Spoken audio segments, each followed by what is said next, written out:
Welcome to the Adventure Story Podcast. First, let me take 20 seconds to tell you about my new book. What if we've been looking for Atlantis in the wrong place?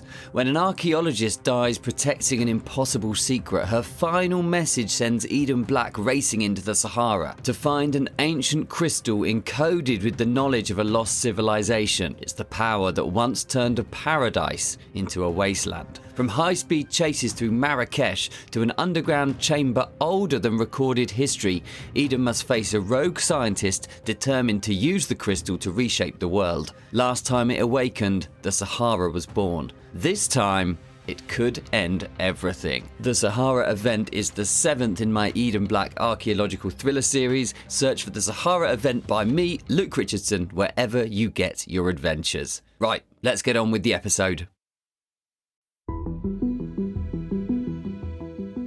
What if everything you've been taught about history is a lie? What if entire civilizations have been erased, their achievements buried under layers of deception? One of the most controversial and mind-bending mysteries in alternative history is the Legend of Tartaria, a lost empire that some believe stretched across continents, possessed advanced technology, and was deliberately wiped from the history books. But why? And by who? Let's find out. Hey, I'm Luke. I'm an author of archaeological adventure novels. I travel the world looking for stories to put into my books and to share with you right here on the Adventure Story Podcast. Guy Anderson is our guide to this fascinating mystery today. He's an expert in hidden history, secret societies, and suppressed knowledge. He's going to dive with us into one of the greatest mysteries of all time, the Lost Civilization of Tartaria. Guy, thanks for joining me today. How are you doing? I'm good, thank you. Thanks for having me on, Luke. I really appreciate you talking to me. Oh, you're so welcome. I'm looking forward to this conversation. So for those unfamiliar, which I think are a good proportion of people actually, because I've mentioned I'm talking about this and not many people knew what it was, what is the Legend of Tartaria and why do you think it has captured so many people and their imagination? I've been researching conspiracy theories for years and it was actually watching Max Igan on YouTube, a few interviews with him and his own channel, not that he puts much up now. And he started talking about this empire that, to me, he was describing the Mongolian Empire. And I think the reason that it's captured so many people's imagination and also their attention, I had no idea how many people on Facebook had groups about this either, that I thought I was on my own. I really did.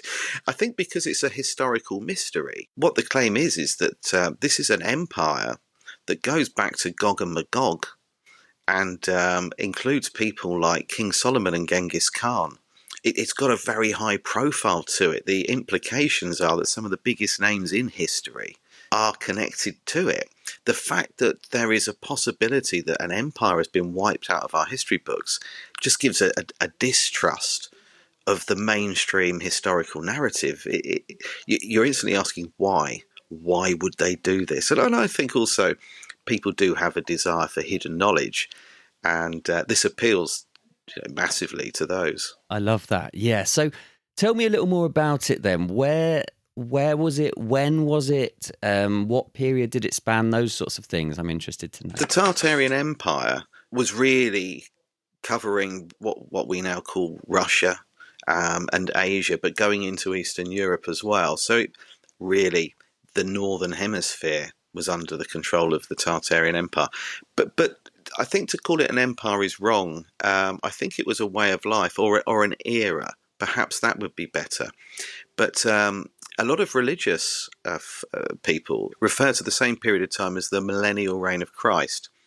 And this was where we suddenly saw cathedrals emerging from. It was that shared architecture, because all over the world we've got these cathedrals, and the building technique, the style and the architecture appears to be shared.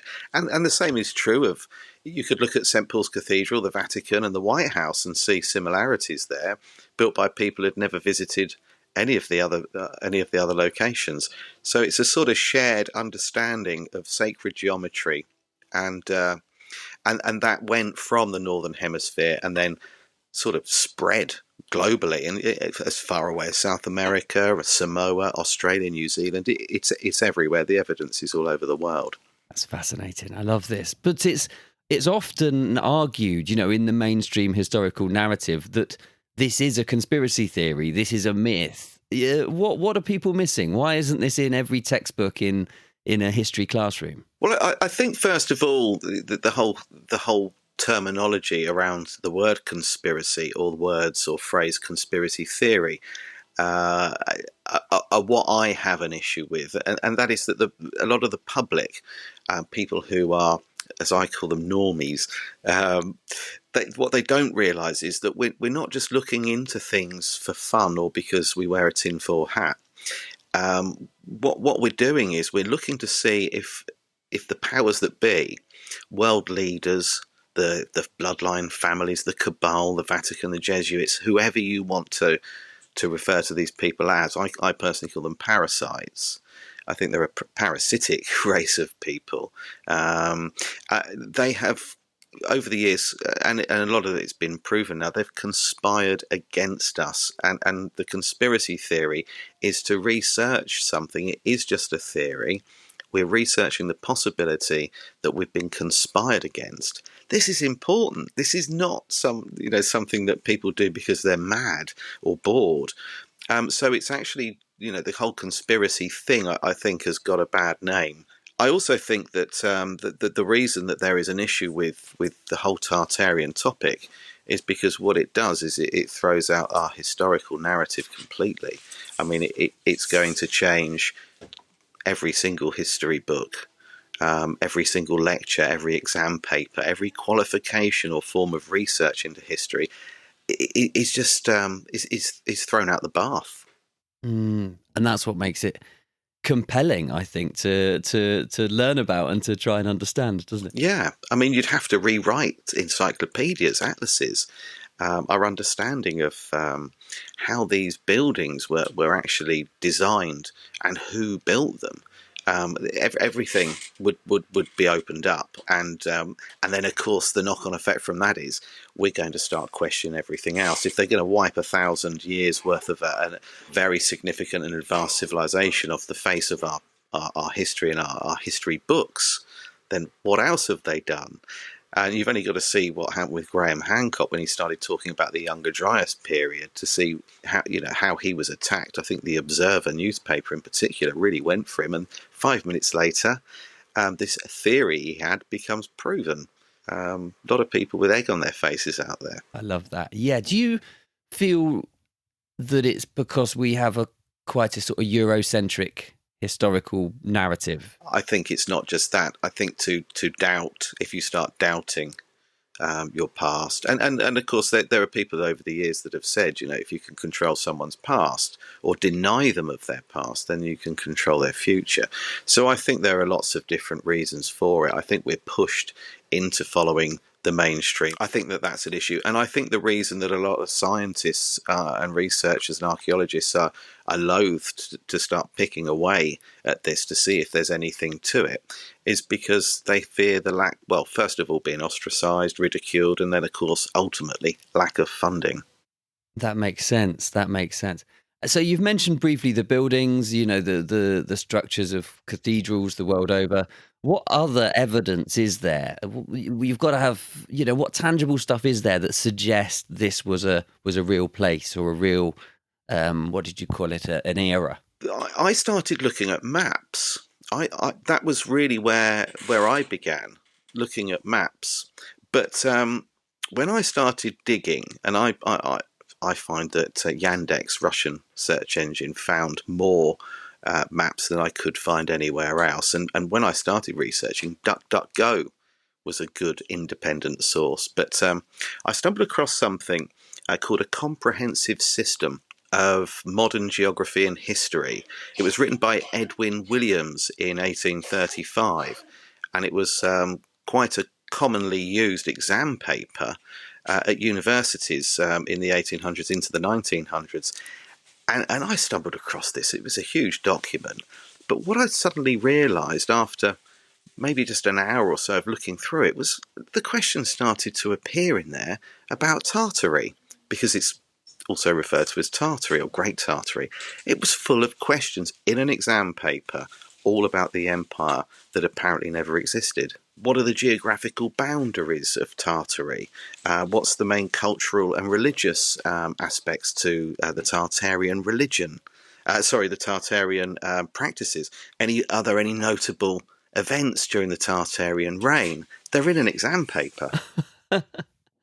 That's great. That's so fascinating. That's what a little sort of insight into something you've got there. So your thoughts are that's something that survived. It wasn't erased in the way other things might have been. I don't think that they can erase everything. I think that that's a mammoth task. But that was just one thing that I found, that I stumbled across. But I've been collecting books for years, old books. And when I discovered Tartaria, I started to look in very old encyclopedias. I always try to buy a book based upon history or an atlas or an encyclopedia that's 1800, early 1800s or older if possible. And they are, like hen's teeth. They're very, very rare. But I actually ended up managing to find a few and got sent one anonymously. It just came through my letterbox. I don't know how they had my address. But it was so I've actually got a few here that I can refer to. But these are some of the books I've got where it talks about Tartaria, the Tartarian people, the region, their wealth, the way they lived, the architecture. One is A History in a Changing World by Barraclough. The second that I bought was The Story of England, Makers of the Realm by Arthur Bryant. A History of Europe, 1610 to 1715. News from Tartary by Peter Fleming. Now, you probably recognise Peter Fleming's brother as being the creator and writer of the James Bond stories. Close associations with MI5. He travelled in 1936 through Tartaria. He wrote about them. And I have that book. So that News from Tartary by Peter Fleming was a damning one. But the one that just came through my letterbox was Voyages and Travels of Marco Polo, 1894. And he talks about when he first went to Tartaria and meeting the people and seeing these incredible temples with gold roofs and how they worked with the ether and understood chakras and frequencies and vibration. He's talking about it. This is Marco Polo. So, I ended up with a lot of written evidence in front of me, some of which I already had and didn't know. And that's very interesting, isn't it? Because in a lot of ways, Marco Polo is a trusted source for travel of that era. Yeah, and spent time with Genghis Khan. Who I have another theory on, but to me, Genghis Khan was the ruler of the Tartarian Empire, and they changed the name to the Mongolian Empire. Again, just throwing us off slightly, because the Mongols were part of the Tartarian Empire, but by removing Tartaria and just calling it Mongolian Empire, then it all ties up. You haven't got to look too deep. It's another way of dismissing or hiding Tartaria from people's minds. So I think you've sort of covered it slightly, or you've mentioned it, you've touched upon it there.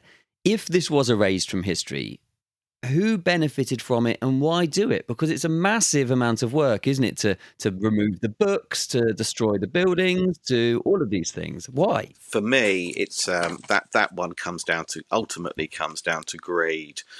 You see, the Tartarians worked using energy that they used energy that was harnessed from the ether. So using the electromagnetic energy that's created from the North and South Poles, they were harnessing that in a similar way, I suppose, to how a lightning rod. Everyone's probably seen Back to the Future when they rig up the clock tower to get enough energy to the cutter. So it kind of working on the same basis, but without the need for a lightning storm. And a lot of buildings had copper roofs, and unfortunately they do become green over time, but that can be accelerated with horse urine.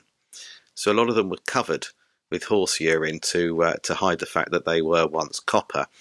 And inside you had a coil sat in a mercury tank that stored the energy. And cathedrals were considered then to be cathode rails, which is a great center of energy and used to store energy. And they were storing energy in red brick as well. It's the same chemical reaction that creates rust. So a lot of buildings and old prisons in particular, red and white brick, red brick predominantly, but with rows of white. That denoted it was a battery and a source of energy. The Tartarian Empire it's also known as the Empire of Free Travel and the Empire of Free Energy. Well, as you can imagine, there are certain families out there, one being Rockefeller, that claim to be descendants from Amun-Ra and the Anunnaki and have incredible fortunes, personal fortunes and wealth that was amassed really in his case from the fossil fuel industry when he founded Standard Oil in 1870, I think. So the first thing that you're going to want to do if you are looking at fossil fuels and oil, petroleum, is get rid of electric and get rid of certainly free energy. So I believe it was Rockefeller and his friends that had ultimately the desire to get rid of that. To create the need for their product, essentially.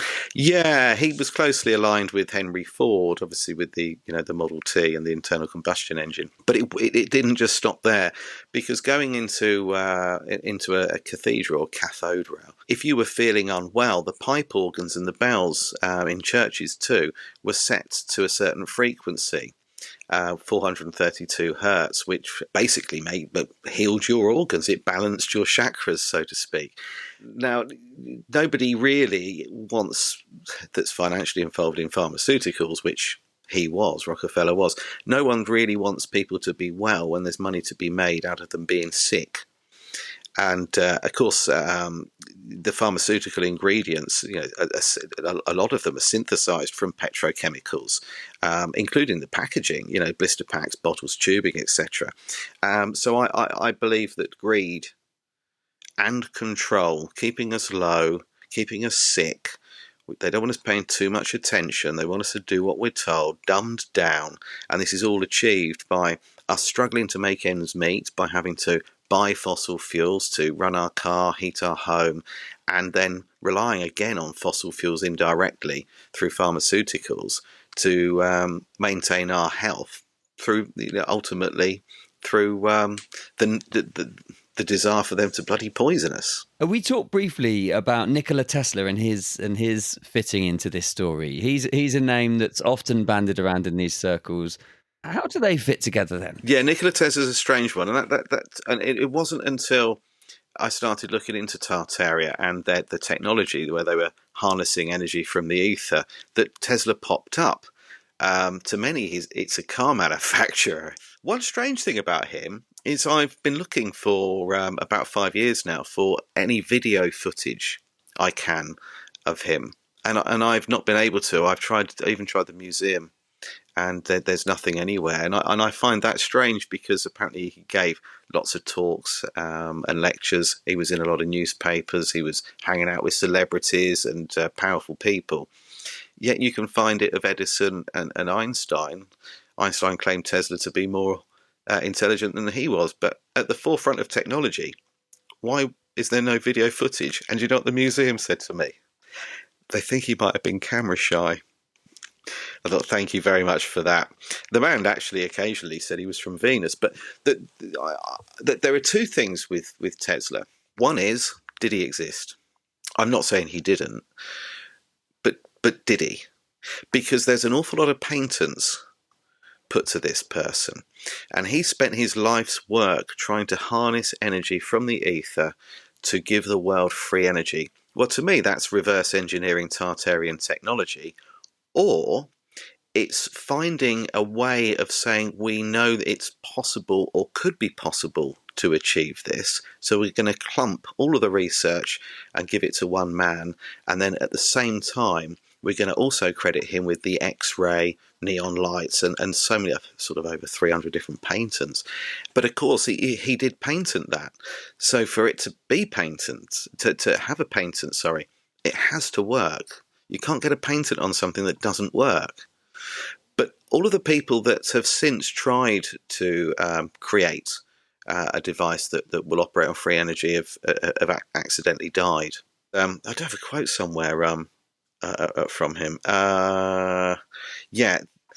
22 years ago, while experimenting in Colorado with wireless energy, my wireless energy power plant, I obtained an extraordinary experimental evidence of the existence of life on Mars. I had perfected a wireless receiver of extraordinary sensitiveness, far beyond anything known, and I caught signals which I interpreted as meaning 1, 2, 3, 4. I believe the Martians used numbers for communication because numbers are universal. So this man claims to be talking to Martians. He sometimes said he was from Venus. Everything came to him in a vision when he had a sort of bit of a blackout. And there are no living members of his family around to talk to. My point is, if he existed, where did he get this desire for free energy from? Was he reverse engineering Tartarian technology, or was this information that was shared to him? There's also a whole mystery with him and Donald Trump's uncle, John, who stole the Tesla files on time travel and never handed them in when his hotel room was broken into just after Nikola Tesla died. But there are other conspiracies with him as well, connected to actually Frank Zappa. My point is, was he doing this? Was he inventing things that just came to him in these visions like he claimed? Or was someone sharing this information, and who or what was that? But ultimately, did he exist? Now that's an interesting spin that I've never had someone ask. I've never considered. And you're right. You're absolutely right to think about that, because, you know, there's a lot of talk about work of the great artists and writers being several people, and the artist or writer themselves is just really a figurehead, like the head of a business might be today, you know, and they're not the one who actually does the work. They're just the sort of director, I suppose. Yeah, I mean they do say that. I mean, James Dellingpole said that to me about Shakespeare, that it was actually a collective, and that Da Vinci, and a few people have mentioned this, that Da Vinci was actually a family. It wasn't one person. It was actually quite a large number of people doing everything. And then some people say, well, Napoleon didn't exist. There was someone called Napoleon, but the Napoleon that we've been taught, the one who in his 20s is writing romantic novels and then being asked to come and, you know, lead an army and win a war, and then is the ruler of France, and he does this all within a few years with the odd break for yet another romantic novel to be churned out, is a little bit hard to believe. So I sometimes wonder if there are phantom events and phantom people that have been put in place to give a backstory to certain events that have happened. Now, I've mentioned that a few times. I've never said that these people don't exist. I've just said I wonder if they're phantom. And I'm often answered by people saying, well, of course he existed. Of course Napoleon existed. My question to that would be, you've got to be pretty bloody old and you're looking good for your age, because the only way you could possibly know that is if you met him. How could you possibly know? Well, let's focus on Tartaria, actually, because that's the topic of our conversation today. Say that was revealed tomorrow, a lost document, I don't know, anything, whatever it might be. What would the reaction be from historians, scientists, world leaders, general population? What would happen? How would things change? First of all, we'd have to rewrite our history. And that would mean, therefore, by definition, that if you had a degree in, let's say, history of the Mongolian Empire, that becomes worthless overnight because you've studied a lie, and this qualification you have is based on something that isn't true.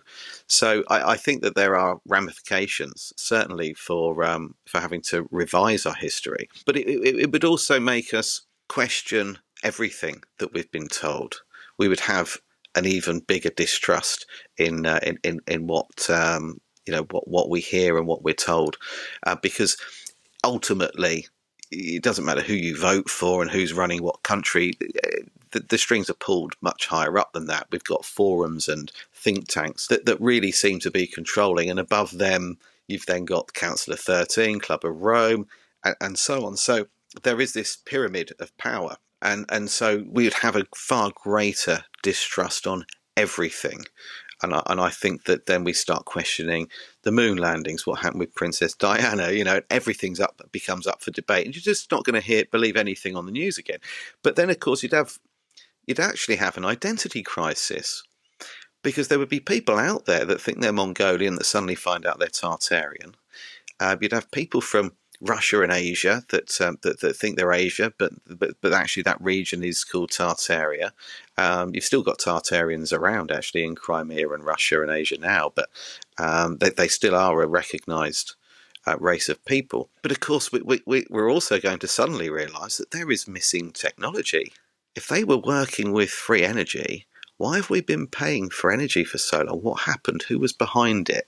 And all of this that I mentioned earlier on with Rockefeller and his friends or cousins, all of this would come out, and we'd realise that we've been paying an awful long time for energy when actually it could have been free.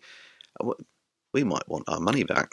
What an interesting concept. And I like how you sort of tied identity into that as well. That's it goes further, doesn't it, than law and order, when it comes to thinking about you think all the things that are tied into identity, who gets what, who lives where, who gets treated like this or that or the other, and that's all turned up on its head, Yeah, geographical boundaries. I mean, suddenly to realise that the country you're in is not the country or the region that you thought it was. I mean, my mother's father, and we only found this out a few years ago, was from Ukraine when it was Crimea.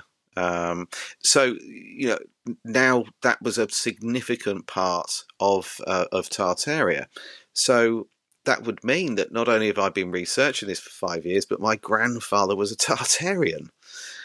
So, people will start looking at their family trees and thinking, wow, I'm actually part of this. My history actually includes a lie.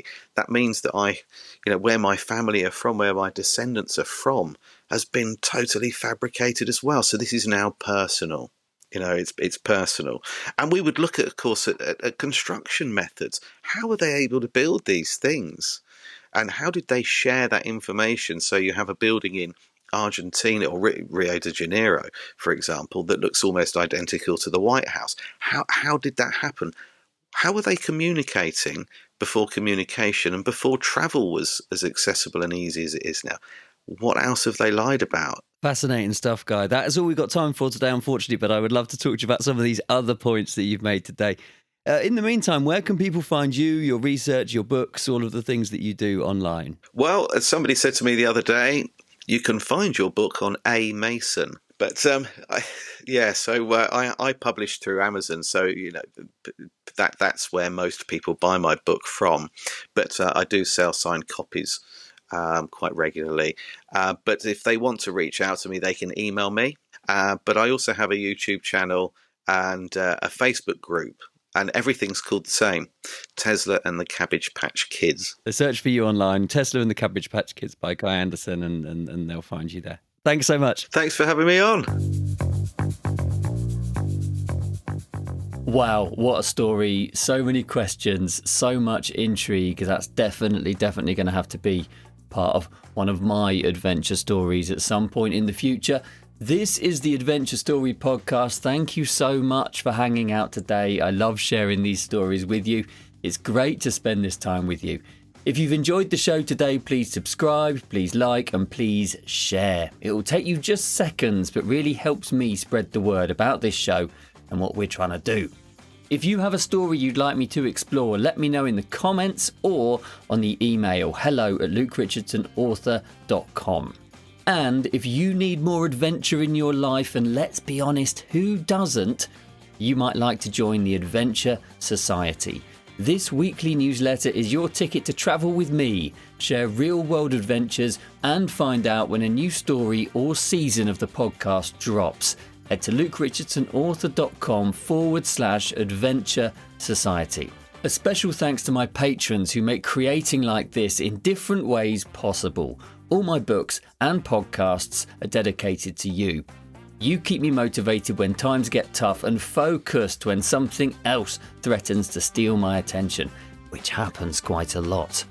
Many of you have been supporting me since the very early days, and for that I'm truly grateful. If you'd like to support me and my various creations, consider joining the crew on Patreon. You'll get free early access to my books, commercial-free direct downloads of this podcast, and more fun stuff as I invent it. LukeRichardsonAuthor.com/Patreon or Patreon, Patreon. And if you're a fan of adventure stories like the one we've shared today, check out my books at LukeRichardsonAuthor.com. Bon voyage, enjoy the adventure, and I can't wait to see you again next time.